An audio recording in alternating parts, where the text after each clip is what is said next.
함께 기도드리겠습니다.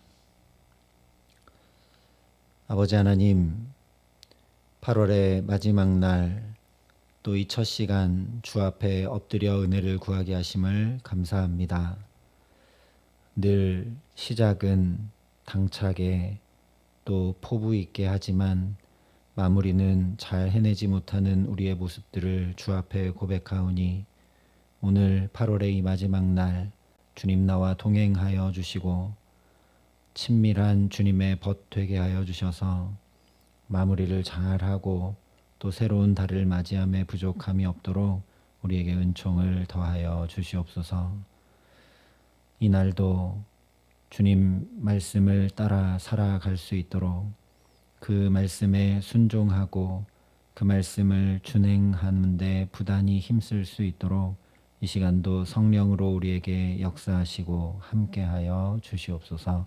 감사를 드리며 예수님 이름으로 기도합니다. 아멘.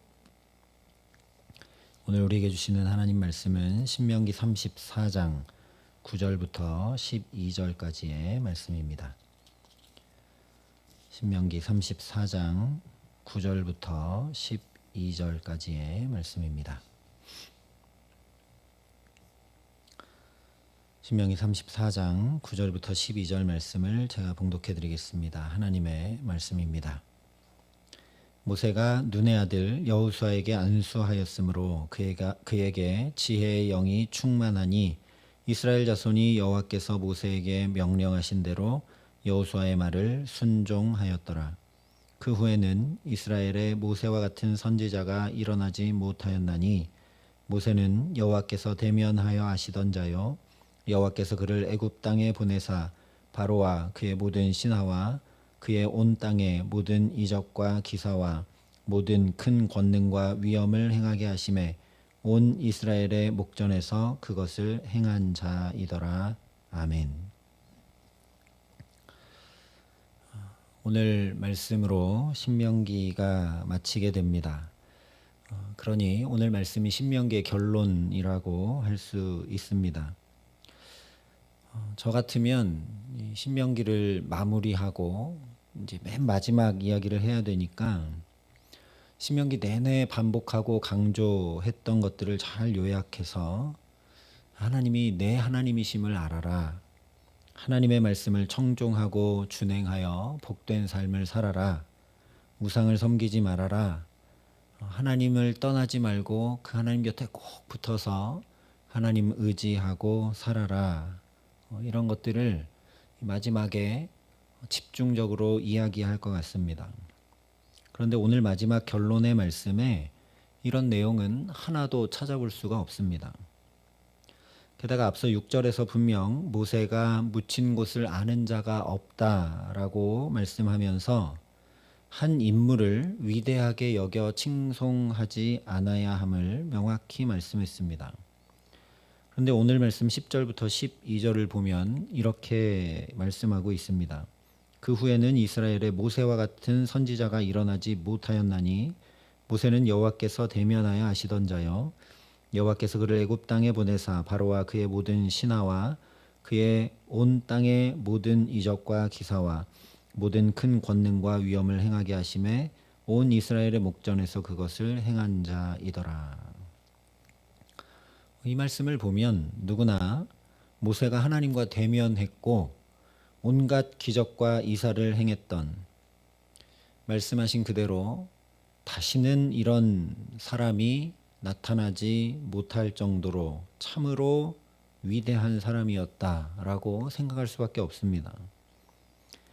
그래서 왜 하필 무덤이 어딘지도 모른다 했던 모세를 칭송하는 것처럼 신명기 말씀을 마치고 있는지 의문이 들게 됩니다. 결론부터 말씀을 드리면 100마디 가르침보다 본받아 살만한 롤모델이 있는 것이 훨씬 더 실제적으로 믿음의 길을 따라 살아갈 수 있게 하기 때문에 그렇습니다. 신명기의 많은 말씀들을 이렇게 전해주고 가르쳐주고 심지어 노래로까지 만들어서 그 말씀을 잊지 않도록 이스라엘에게 전해 주었는데 그런 여러 가지들보다 그 말씀을 살아낸 어떤 모습, 그 말씀을 부단히 준행한 사람, 나도 저렇게 할 수 있겠다라고 본을 보여준 사람이 있는 것이 그 말씀들을 행하는 데 훨씬 더 도움이 되고 실제적인 역할을 하게 됩니다. 모세는 신명기 말씀을 그저 말로만 가르쳐 준 것이 아니라 누구보다 먼저 자신이 이 말씀들을 그대로 지켜 행했습니다. 마지막까지도 하나님의 말씀을 준행함으로 그의 생을 마감했음을 8절까지 말씀에 분명히 전해주고 있습니다. 우리가 이것을 주목할 수 있기를 원합니다. 언제나 신앙은 유창한 설교나 해박한 성경 공부의 가르침보다 누군가에게 보고 배우는 것으로 더 큰 영향을 받게 마련입니다. 실제 그 어느 때보다 유창한 설교들이 넘쳐나는 시대임에도 불구하고 많은 자녀들과 청년들과 다음 세대들은 목사, 장로, 권사, 집사 등의 중직자들의 이율배반적인 모습, 또 교회의 왜곡된 모습들을 보고 상처받고 시험 들어 교회를 멀리하고 신앙을 저버리는 경우들이 많이 있습니다. 그래서 신명기에도 여러 차례 부단히 가르쳐 지키게 하라 말씀을 했고, 예수님도 내가 너희에게 분부한 모든 것을 가르쳐 지키게 하라. 볼지어다 내가 세상 끝날까지 너희와 항상 함께 있으리라 말씀하신 것입니다. 가르쳐 지키게 하려면 내가 먼저 본을 보이며 행하지 않고는 불가능하기 때문입니다. 그러니 우리가 예수의 향기를 날리며 아름답게 살아갈 수 있게 하시기를 간절히 소망합니다. 특별히 부모로서, 믿음의 선배로서 자녀들과 다음 세대들에게 우리의 신앙이 본이 되도록 행하는 것이 너무너무나 중요합니다. 그래서 오늘 말씀을 보면 모세가 어떻게 온 이스라엘에게 본이 되는 그런 삶과 믿음을 견지할 수 있었는지 잘 말씀해 주고 있습니다. 9절에 이렇게 말씀을 합니다. 모세가 눈의 아들 여호수아에게 안수하였으므로 그에게 지혜의 영이 충만하니 이스라엘 자손이 여호와께서 모세에게 명령하신 대로 여호수아의 말을 순종하였더라. 모세가 안수하여서 여호수아에게 지혜의 영, 즉 성령이 충만하게 되었다라는 이 말씀은 모세가 성령 충만한 사람이었다라는 걸 나타냅니다. 모세 자신이 성령 충만하지도 않은데 죄 가운데 빠져 있고 영적으로 어두워져 있는데 그가 기도하여 안수한다고 여호수아가 성령 충만해지기는 어렵죠. 우리 육체의 소욕은 성령을 거스르기 때문에 성령 충만을 입지 않고는 결코 누구도 본이 되는 신앙생활을 해나갈 수 없습니다. 그러니 무엇보다 내게 먼저 성령 충만케 하시기를 간구하는 저와 여러분 될 수 있기를 소망합니다. 내가 아름답게 살고 예수의 향기를 날리고 살고 누군가 그렇게 따라올 만한 신앙생활을 하려고 열심히 애쓰고 힘쓰는 것이 아니라 성령께서 충만히 내게 역사하시면 모세처럼 자연히 그렇게 살게 되기 때문입니다. 그러니 우리가 점검해야 될 것은 내가 지금 성령 충만한가 아닌가를 살펴보아야 하겠죠. 성령 충만이 대체 어떤 것인가 굉장히 애매모호한 것 같고 내가 좀 기도 열심히 하고 말씀 가까이 하고 하면 성령 충만한 건가 우리가 생각하게 될 때가 많은데, 사도 바울이 에베소서 1장 17절부터 19절에 에베소 교인들을 위해 기도한 내용을 보면 성령 충만이 어떤 것인지 우리가 알 수 있습니다. 에베소서 1장 17절에 우리 주 예수 그리스도의 하나님 영광의 아버지께서 지혜와 계시의 영을 너희에게 주사 하나님을 알게 하시고, 지혜와 계시의 영이 우리에게 임하게 되면, 즉 성령 충만함을 덧입게 되면 하나님을 알게 된다 말씀하고 있습니다. 그러니 거꾸로 얘기하면 날이 갈수록 구원의 하나님, 능력의 하나님, 사랑의 하나님, 내 아버지 되신 하나님을 알아가는 것이 바로 성령 충만이라는 말씀입니다. 내가 지금 성령 충만한가 아닌가는 한 달 전보다, 작년보다 하나님을 조금이라도 더 알아가고 있는가로 우리가 알 수 있다라는 말씀입니다. 그래서 10절에도 보면 그 후에는 이스라엘의 모세와 같은 선지자가 일어나지 못하였나니 모세는 여호와께서 대면하여 하시던 자요라고 말씀을 합니다. 타는 떨기나무 가운데 하나님의 이름이 무엇인지 몰라 물었던 모세가 지금 10절에 말씀하듯이 하나님과 이렇게 대면하여 아는 자리까지, 하나님과 친밀하여 아는 자리까지 나아갔으니 그야말로 성령 충만한 사람이었음을 우리가 알게 됩니다. 오늘도 지혜와 계시의 영인 성령께서 역사하여 주셔서 은혜도 주시고 지혜도 주시고 사랑도 주시고 능력도 주시기에 모세처럼 저와 여러분이 살아가는 만큼 더 하나님을 깊고 넓고 풍성히 분명히 알아가게 하시는 귀한 은총 주시기를 예수님의 이름으로 축원합니다. 다음으로 에베소서 1장 18절에 이렇게 말씀합니다. 너희 마음의 눈을 밝히사 그의 부르심의 소망이 무엇이며 성도 안에서 그의 그 기업의 영광의 풍성함이 무엇이며. 지혜와 계시의 영이 임하면, 성령이 충만함을 덧입으면 나를 부르신 하나님의 뜻, 그의 부르심의 소망이 무엇인지 알게 됩니다. 다시 말하면 왜 나를 이 시대의 그리스도인으로, 이 교회의 성도로, 직분자로, 이 가정의 부모로, 남편과 아내로, 자녀로 부르셨는지 그 사명과 소명을 아는 것이 성령 충만이라는 말씀입니다.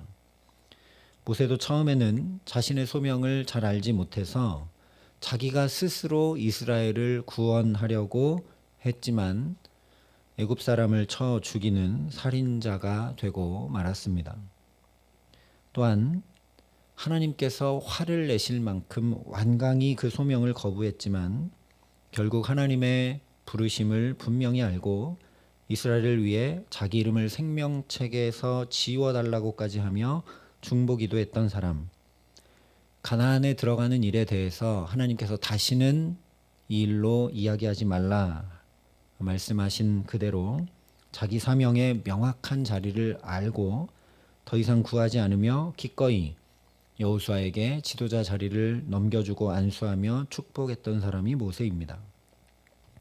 결국 하나님과 함께 그 가나안 땅을 가슴 벅찬 소망 가운데 바라보며 그의 인생의 마지막 걸음을 걸었습니다. 우리가 예를 들면 결혼하면서 남편과 아내로 부름받게 되면 행복한 가정을 자연히 소망하게 되고 그것을 이루고자 모든 삶을 살게 되는 것처럼 하나님의 부르심을 명확히 알게 되면 우리가 자연히 소망을 잃지 않고 말씀을 이루고자 살게 되어 있습니다.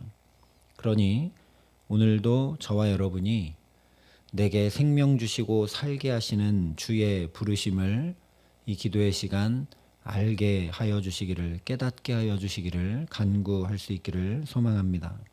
그래서 주의 부르심의 소망이 무엇인지 나에게 소망을 두시고 오늘도 생명이 끊어지지 않고 내게 새 생명을 주셔서 이 새날을 또 살게 하시는 그 하나님의 뜻을, 하나님의 사랑을 깊이 알게 하시기에 이 하루를 근심과 염려와 낙심이 아니라 소망 가운데 담대히 믿음으로 살게 하시기를 예수님의 이름으로 축원합니다. 마지막으로 에베소서 1장 19절에 그의 힘의 위력으로 역사하심을 따라 믿는 우리에게 베푸신 능력의 지극히 크심이 어떠한 것을 너희로 알게 하시기를 구하노라 말씀을 합니다. 한마디로 그 크신 능력과 그 영광으로 베푸신 은혜를 날이 갈수록 깊이 깨달아 아는 것이 성령 충만입니다. 즉 성령 충만하게 되면 모든 것이 하나님의 은혜입니다 라고 고백하게 된다는 말씀이죠. 이것도 하나님의 은혜, 저것도 하나님의 역사, 하나님의 붙드심과 인도하심과 도우심이라고 다 고백하게 되니 내 입술에서는 감사와 찬양이 넘쳐날 수밖에 없게 됩니다. 아니, 내가 성령 충만한가 아닌가는 내 입술에 찬양이 있는가, 내 입술에 감사가 있는가, 하나님의 은혜에 대한 고백이 있는가로 우리가 알 수 있다라는 거죠. 그리고 그 하나님의 놀라운 은혜를, 내게 베푸신 능력의 지극히 크심이 어떠한 것을 알게 되면 자연히 나타나는 반응은 순종일 수밖에 없습니다. 세상 그 어느 것과도 비할 수 없이 가장 큰 능력을 아는데 그 능력을 따르고 의지하지 않는 것이 이상한 일인 것이죠. 그래서 오늘 11절 12절이 이렇게 마치고 있습니다. 여호와께서 그를 애굽 땅에 보내사 바로와 그의 모든 신하와 그의 온 땅의 모든 이적과 기사와 모든 큰 권능과 위엄을 행하게 하심에 온 이스라엘의 목전에서 그것을 행한 자이더라. 모세가 하나님 앞에 완강히 거부했던 이유 중에 하나는 제국의 왕인 바로에게 아무 능력도 없이 가서 이스라엘을 데리고 나가겠다고 할 수 없었기 때문이죠. 말도 안 되는 일이었기 때문입니다. 그런데 하나님께서 내 지팡이를 나일강에 명령하고 내 지팡이를 들어서 이런 이적들을 행하고 라고 하실 때 모세가 그 말씀에 다 순종하여 행한 자였다라고 말씀하며 마치고 있습니다. 또 우리가 생각할 수 있는 것은 내가 성령 충만한가 아닌가는 하나님의 말씀을 순종하고 따르고 있는가로 점검해 볼 수 있는 것이죠. 그러니 날마다 더욱 주의 크신 능력을 알게 하시는 은혜를 덧입게 하시기를 간절히 소망합니다. 모세도 처음부터 그냥 잘 순종한 게 아닙니다. 안 가겠다고 했고 못하겠다고 했고 거절했고 하나님 화내실 만큼 그렇게 했습니다. 그러나 모세가 하나님의 능력을 덧입고 하나님의 은혜를 덧입고 하나님이 나 같은 자를 부르셔서 이런 놀라운 하나님 말씀하신 그대로 신과 같이 여겨지는 자리로 높여주시는 영광을 덧입혀 주시는 것을 경험하자 자연히 주의 말씀을 따르고 순종했던 것을 우리가 반드시 기억해야 합니다. 그러니 오늘도 하나님 내게 능력을 주시고 은혜를 주시고 사랑을 덧입혀 주셔서 내가 자연히 주님의 말씀 따르고 순종하며 살게 해달라고 간구하는 저와 여러분 될 수 있기를 소망합니다. 이처럼 성령 충만을 사모하고 구하는 가운데 하나님을 더 깊이 알아가고 하나님의 부르심 가운데 소망을 잃지 않으며 그의 지극히 크신 능력에 순종하며 오늘을 살아가는 저와 여러분 될 수 있기를 소망합니다. 그래서 모세와 같이 내 능력으로는 불가능이지만 성령의 충만함을 덧입어 누군가에게 내가 오늘 살아간 이 삶의 모습이 본이 되고 또 디딤돌이 되게 하시는 그런 귀한 은총 주시기를 우리 구주 예수 그리스도의 이름으로 간절히 축원합니다. 함께 기도하시겠습니다. 아버지 하나님, 모세를 하나님께서 어떻게 붙드시고 어떻게 인도하시고 어떻게 그의 삶을 마무리하게 하셨는지 이 신명기 마지막 말씀을 통해 듣게 하시니 감사합니다. 우리도 그런 삶을 살기를 간절히 소망합니다. 성령의 충만함을 덧입어서 하나님을 더 깊이 알아가게 하시고 나를 오늘도 살게 하시는 그 부르심의 소망이 무엇인지 알게 하시고 또한 하나님의 지극히 크신 능력을 알아 자연히 순종함으로 살아가는 데 부족함이 없도록 그렇게 날마다 성령 충만함이 내 삶에 나타나 역사할 수 있도록 우리에게 은혜를 더하여 주시옵소서. 그래서 자기만 알고 자기의 유익과 만족을 위해 살아가는 이 시대와 세대 한가운데서 우리는 다른 이들에게 힘과 도움과 위로와 소망이 되고 본이 되며 그들이 따라 걸을 수 있는 디딤돌이 되는 복된 삶을 모세와 같이 주와 함께 동행하며 살아감에 부족함이 없도록 우리 모두에게 함께하여 주시옵소서. 이제는 친히 우리 구원이 되신 우리 구주 예수 그리스도의 은혜와 그 독생자 예수 그리스도를 아낌없이 내어주신 아버지 하나님의 놀라우신 사랑하심과 오늘도 우리에게 성령 충만함을 더딥혀 주시는 성령 하나님의 교통하시고 역사하심이 여기 머리 숙여 모세와 같이 정말 하나님과 함께 동행하고 하나님의 크신 능력과 영광과 사랑과 은총을 덧입어 아름다운 삶, 본이 되는 삶, 디딤돌이 되는 귀하고 복된 삶 살아가기를 소원하고 결단하는 여기 모인 모든 주의 성도들과 사랑의 빛교회 모든 교우들과 이 나라의 민족과 이 귀한 복음을 오늘도 세계 만방에 전하시는 선교사님들 가운데 이제로부터 영원토록 함께 하시기를 간절히 축원하옵나이다. 아멘.